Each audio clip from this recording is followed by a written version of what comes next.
Hey, what's up guys? Austin back here in our video. In this video, I'm going to show you all, if you do make your own baits, how to make 2-tone and 3-tone heads.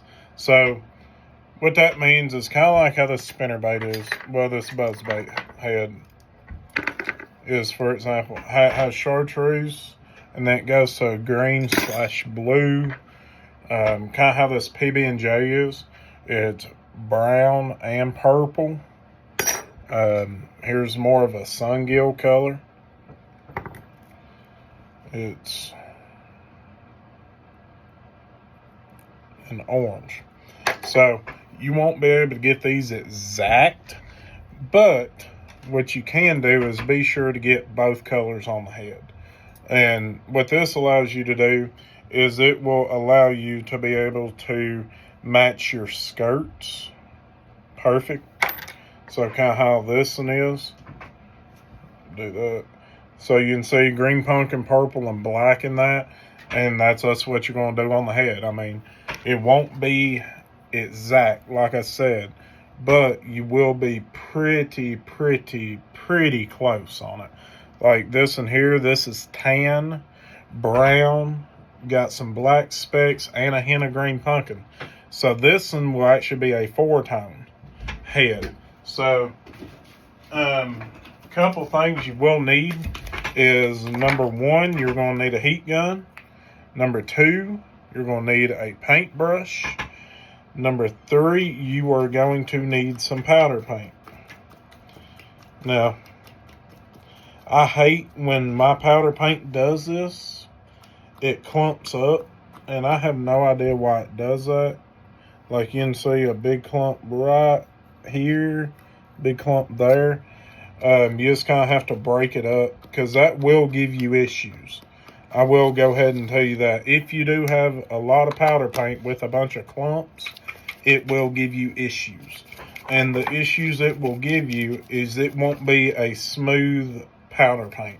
Kind of like this one here. This one I would not sell. See how bumpy? Well, see if I can do this.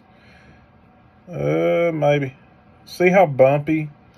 You don't want that. You want it to be smooth. You want it to be about like this right here. So you do have to break them clumps up. I know it sucks. And you just want it to be fluent, about like that. So what I do is take your heat gun, turn it on, lay it flat. Take whatever head you want, put on your heat gun, just sit it on. Grab your weed guard.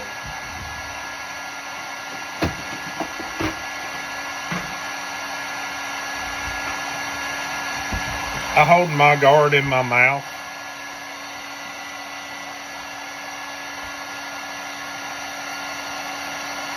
And I'm going to turn you right here.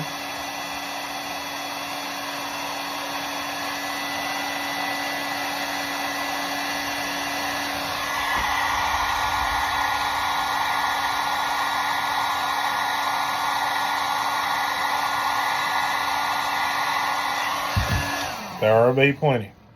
So whatever I want the main color of it to be, I will dip it in it first. Like this one's going to be tan. I didn't get it quite hot enough for my liking. Give it a few more. Now, whatever my second color is going to be, I'll do it next. And that's where that paintbrush comes in. So I'm taking that paintbrush, dipping it in my second.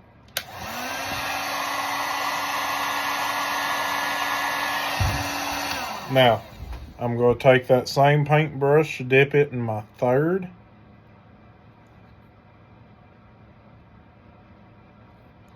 And you're just going to tap it. That's all you're doing. You're tapping it. I got a little too much green pumpkin on the back.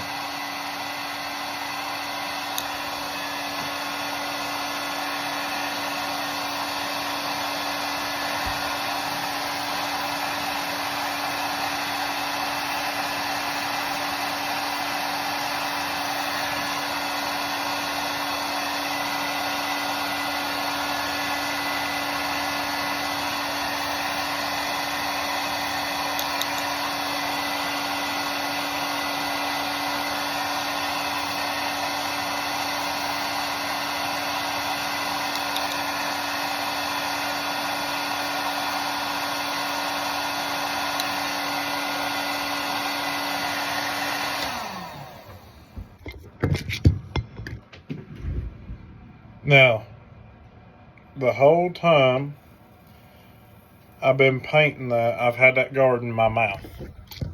Now, I don't understand, I don't know the science behind it, but you can. It's something from the saliva in your mouth. I know it sounds gross, but it's something from the saliva of your mouth and the heat. It causes these to bond really, really well. Now, will it have the same bond as if you were to use epoxy or Gorilla Glue or Loctite glue or whatever? No, it will not. If you do not have glue at your house, you can use your mouth. That's weird, I know. On my personal jigs that I fish with, that's how I do it. Now, it is more steps to it. I did just cut one out right there, so let me back up. So, when you powder paint it, you don't want it finished like this. You want it having a matte color. Now, the reason why you want to have a matte color is you can put it in an oven like this right here. It ain't gotta be pretty, but you can bake them. Now, when you bake them, it helps the paint harden, ferment, harden, whatever you want to call it. And it just helps it stick on there better. So we've all fished a jig where first cast, you overcast it. Bink, you hit a rock. There goes half your paint. You're thinking, oh my gosh, that jig was $5 at the store. Well, baking them helps with that. Now, it ain't going to be perfect, but it will help with that. I just got a hook in my finger. But, so, here's our head here. We're going to take our skirt. We're going to slide it up some. I like it about right. No, that's going to be too long. Slide it back down some. About right there is going to be perfect. Now, you're going to take your jig, go through just like this.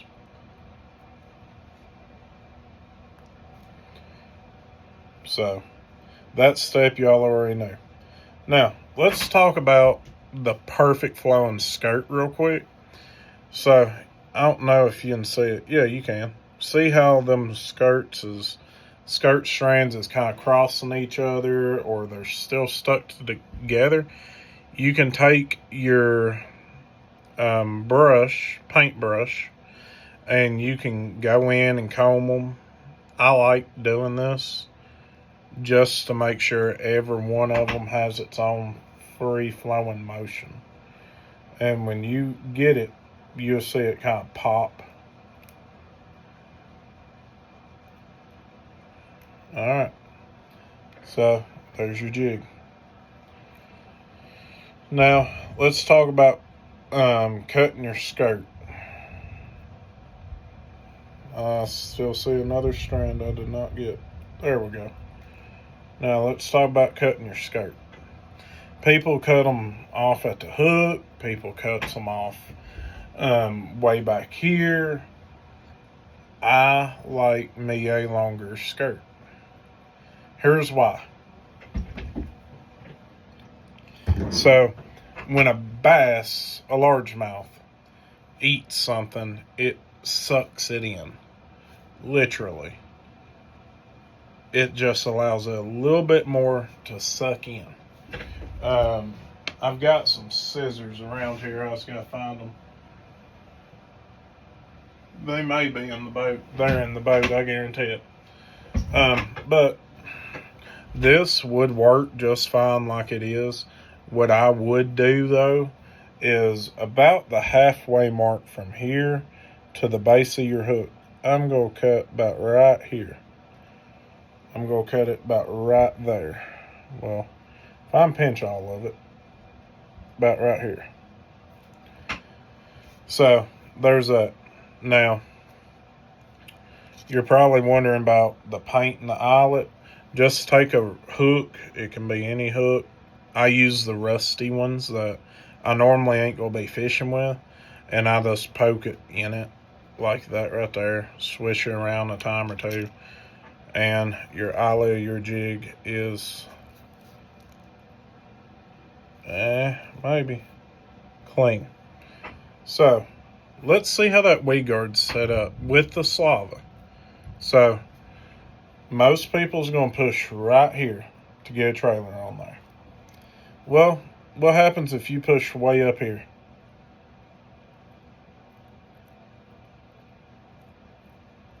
It ain't came out. I mean, it's set in there. So, I can literally bend it backwards, and it's a good jig. So, guys, this is how I make my jigs. I make them look like dirty jigs, sorta, and this is how I do it. I hope this helps.